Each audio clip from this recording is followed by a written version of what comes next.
Good Monday, everybody. All right, before getting too far into the meeting, so I've heard different preferences from different team meetings on how people, their preferences on whether or not I should share the agenda or turn it off and just we can see each other's faces instead. So is there any preference here? Would you rather me share the screen and take notes, everybody can see, or turn it off so you can track on your own and get the close-up of everybody? Giannis saying he was okay with sharing screen. Pat, Andreas, any strong preference? No, it's fine by me. I can also use the slider basically to make the faces bigger, so that's also fine for me. All right, stick with screen sharing until I hear strong objections. Otherwise, okay, so Giannis put some topics in here that we'll move out to tomorrow's discussion. There was a topic that came up last week that Andreas pointed me to, that there was some miscommunication about the PG11 upgrade and how it affected GDK and GCK. GCK came up this morning.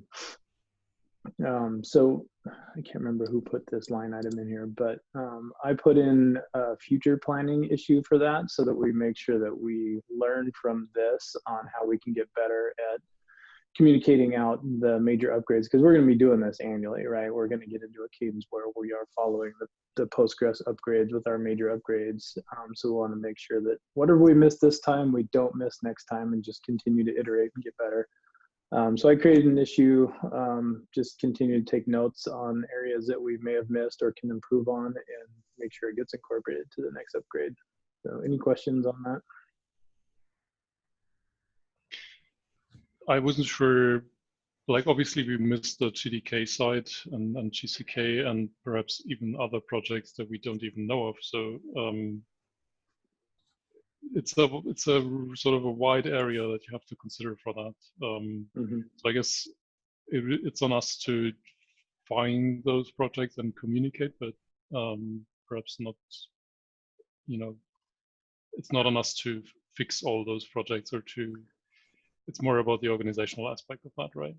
Yeah, absolutely. Yeah, and working with product, right? I think Josh should have a big area of responsibility here to make sure that he disseminates amongst product management, like, hey, we have these plans to upgrade a feature that you're all dependent on, and those teams should look into how it will impact them and make sure that they understand and support those upgrade paths. So there's still some things to learn about the coordination piece of it, and that's why I put that issue in there just as a placeholder, so we can just start throwing in all of our ideas and make sure that we do it even better next time.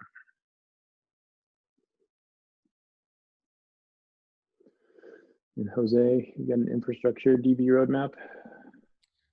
Hello, Craig. Hello, everyone. Yes, I would like to share with you guys the main topics that we are working on the infrastructure side. Our initiatives are basically now at the moment creating more runbooks to SRE support us with the on-call and executing some tasks. As this time we are trying to execute with the support of SRE the repack of some indexes and tables. Then some things we are working, depending on the cycles and time, on the logical replication, enabling checksums.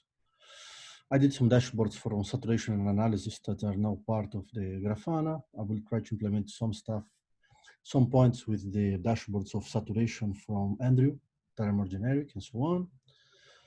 And then more projects that we are thinking about, like to improve the database failovers with pre-warm, and as well automate PG badgers to generate reports based on the logs from the database to bring this information more easy for everyone when we have incidents or we want to analyze the performance of queries on the database. All right.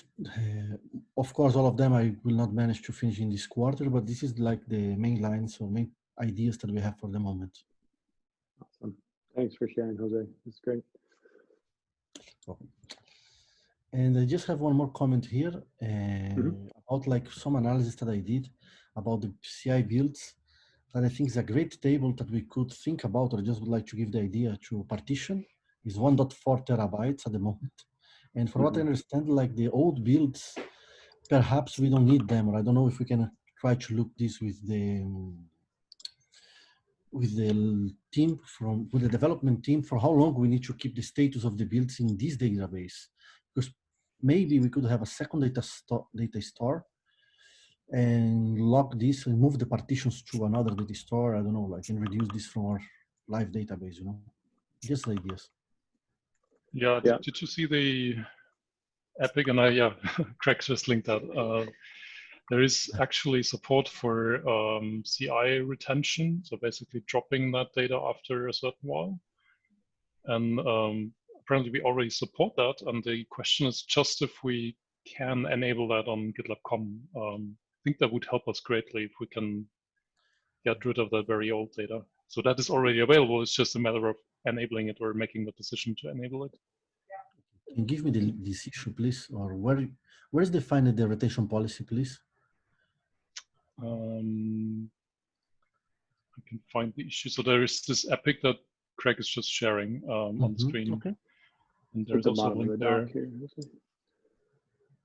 Okay, we can have a look or talk about that, because I just would like to know how is implemented the purge process, you know? Yeah, it's not based on partitioning, that's for sure. We don't have it yet. And those things probably go together nicely. Like we should implement partitioning, but we should also think about the retention policy. Okay.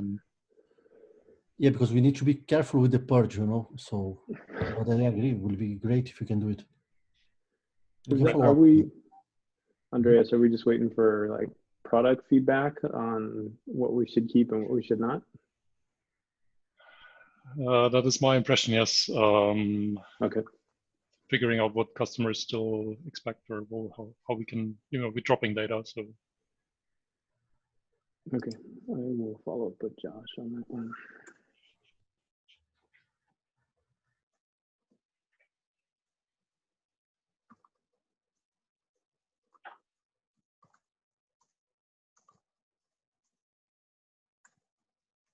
And Ben, you want to verbalize? Sure. I linked to a comment Grant made in an issue. We were having a discussion, async. Andreas, myself, Grant, others maybe, I can't remember, about database CPU usage on a 50K test environment a week or two back, and it's kicked off again. So I've gone for the easy option of just checking that there's statistics, just to check the obvious thing. But actually, I'm not. I'd need to spend some time getting my head around how the table is structured and how statistics really work. So, I mean, for example, it could be that the project's table doesn't have accurate statistics or something just that happens to be big in the 50K environment. And I wouldn't really know where to start, but it would be really useful to have some documented steps from a support perspective for when this happens, because at the moment we've been only encountering it when customers have no statistics at all, usually because of an upgrade. But if they did get anything more interesting than that, we'd struggle somewhat. Okay. So yeah, my ask is whether if we're going to collaborate with, we're going to look into Grant's issue, whether or not we can collaborate on that in some way, and I can have a takeaway to do some docs. It seems like we can't. I'm completely unfamiliar with what this is. So, Andreas, do you have more context? Do you know what's going on? I have to look into the updates. I haven't managed yet. But the last sort of observation that we made was that the vacuum was perhaps missing, or we didn't run that right. And after introducing that, it seemed to drop down, and the latest update from Grant sounded like it was coming back, even though we're not doing the vacuum properly. Yeah, but I don't have the details. We do have runbooks for GitLab.com. Perhaps some of that would be useful. Yes. Sorry, just one point here. Are we talking about a performance degradation after the upgrade to Postgres 11, right? Okay. One thing we do in product, we did here in .com, or we did like when we do some, even for the failover for Patroni, is like we execute a vacuum DB with analyze with several jobs at the same time to gather the statistics in a new cluster. Yes, we did this before, or ramping up traffic, we did that. Do we have this step for our customers as well? I would say, do we have this documented for our customers as well? No, I don't think we do. So when Omnibus does an upgrade, it includes an analyze at the end. There was a bug recently around that failing and the output not being captured. So there's been some improvements around that. Where customers aren't using Omnibus's Postgres, it's reliant on them knowing to do that fundamentally, or for example, following AWS's footnotes. So we tend to sit in support literally with this problem, which is they just see large amounts of CPU use on the Postgres server, and they call out because it's running slowly and they haven't got any CPU left. Okay. I've added it to our DB office hours tomorrow, so we have a team office hours tomorrow at 6 a.m. Pacific time, along with the issue that Giannis brought up to talk about tomorrow. So we can comment async, and then we can discuss more tomorrow so that we can get through this weekly agenda today. Thanks for bringing it to our attention, Ben. We'll definitely follow up on it. Cool. Yeah, I'll try and make that meeting tomorrow. All right. I will get you invited too, so it's on your calendar with the right time zone. All right. So reviewing goals from last week. Pat, you're up. Yeah. And let's see. The migration helpers were merged. That part is ready on my end. I'm working on the post migration helper, which I guess isn't even listed as one of my goals for last week. The select one issue I haven't really looked at too much, and the tracking and trigger benchmark is I was working on that on Friday. Probably have that wrapped up today. I mean, I have it written. I just need to collect numbers on the server. And I missed the first one. Oh, you started jumping into this week, didn't you? Andreas? Product Analytics Tab 1 shipped, so the database migration shipped, last week.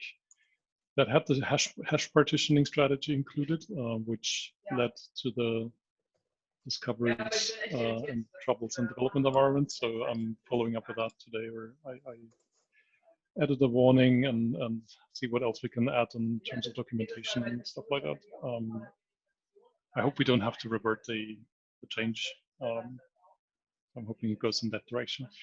Anyways, and otherwise I'm working on managing those database partitions. I'm halfway through. I hope I can give it to Patrick tomorrow for first thoughts if you have time and if you'd like to take a look. And then we should finish that up this week. Okay. Giannis, you were out last week, so we didn't have goals set for this week. So for this week, we do have the retro. For our 13.1 last retro, we got everything in at the last minute, like the day before, which puts a lot of pressure, in this case, on Wayne to get everything organized. So let's get our retro in much earlier to make his life, whoever is actually facilitating this time, make their life a little bit easier. We are about halfway through the milestone, so I wanted to look at what was unassigned and see if there's anything that we just know we're not going to get to and we should just move over now, or if there are things that folks are working on that just haven't been assigned to themselves. So it's only 5, 6 looks like. So is anybody working on the automatic reindexing? I think that still needs, or it's still waiting for feedback actually, and it's not actionable at the moment. Okay. Do we want to keep it in for now? Keep it in 13.2 so we can continue discussions, or do we want to push it off to 13.3? I don't think we'll be able to work on this on this milestone, even if, you know, we should have that feedback coming in. We know we're not going to get to it then. I just moved it, so weird. Workload analysis. I know, Andreas, you created this. Are you going to work on this? Only after the partition management, because that's what keeps us from shipping that migration. Okay. And then I'll look into that next. All right. Next one, Sidekick always use primary, but doesn't always need.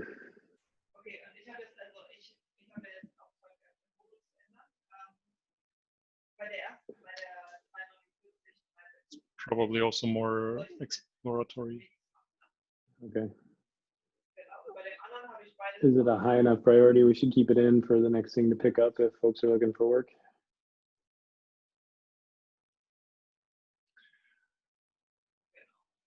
It's an interesting issue. I would say we should get the partitioning out for the audit events before we look into that. Move it to the bottom. And then this one, partitioning detect queries that aren't using a partitioning key. We don't have a working model at the moment because we don't have, we haven't finished the audit events migration yet. But interestingly, the product analytics MR DC is going to add a model for that soon, maybe this week. And maybe we can even use it for implementing some helpers around that to, you know, make sure that in the products analytics feature, we always use a partitioning key. So that might work out. I don't think that's a high priority to work on though.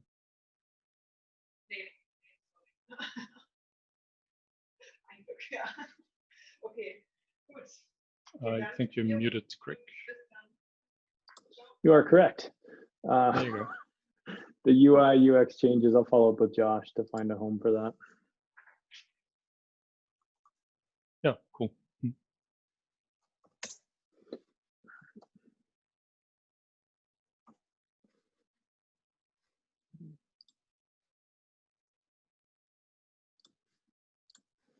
All right, what do people have on the plate this week? Pat, what are your goals for the week?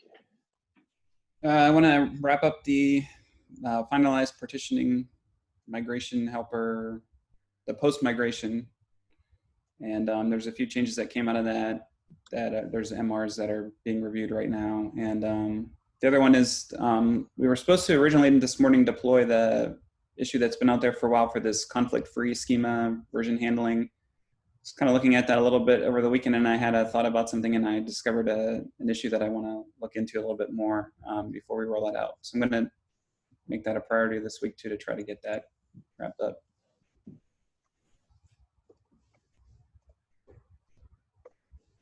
Okay. Can you add links to these? And we're going through the rest of them. Andreas?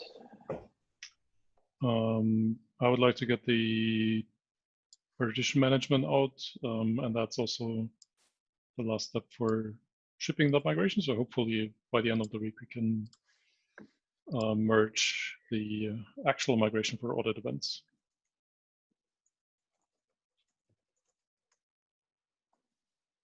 And I can add a link to that as well.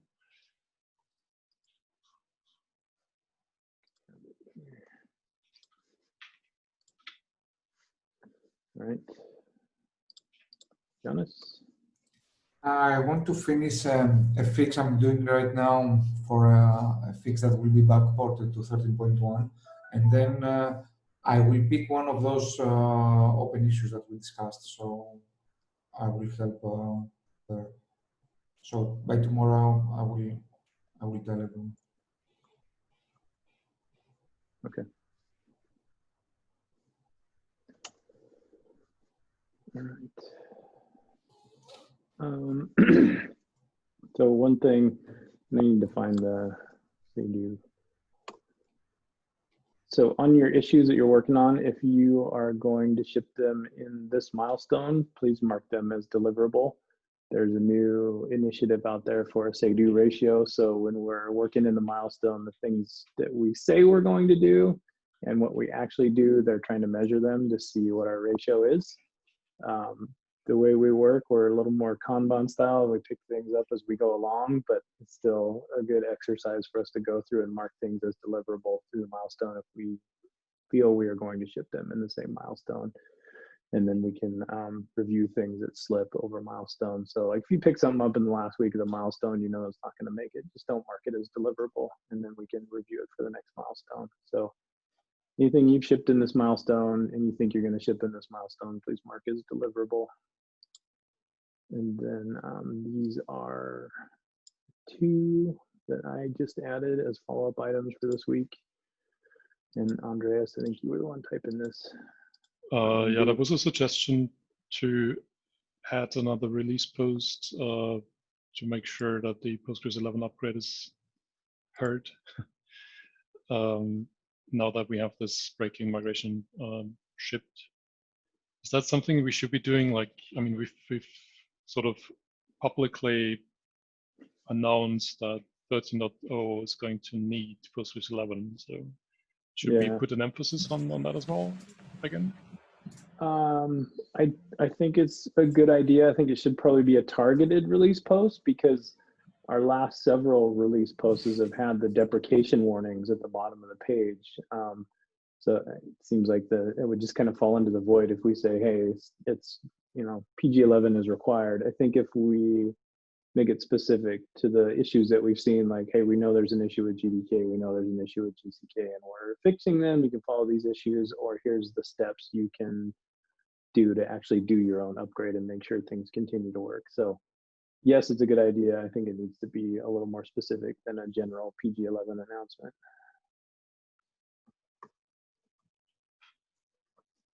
How do we keep track of those release posts? Is there issues for that, or I don't know? There is a general release post, but if we want to do something specific, I will create an issue for it.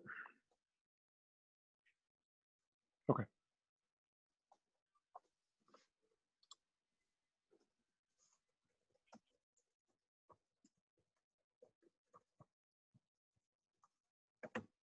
Yeah, because then we can have our own section in the upcoming release post for 13.2. We'll see if we can get it near the top so folks can actually read it this time. So, yep, good idea. Thank you. All right. We are mostly at time and have gotten through the agenda. Any other topics folks want to cover? All right. If there's anything specific you want to talk about tomorrow during office hours, just put it under here. All right. Thanks, everybody.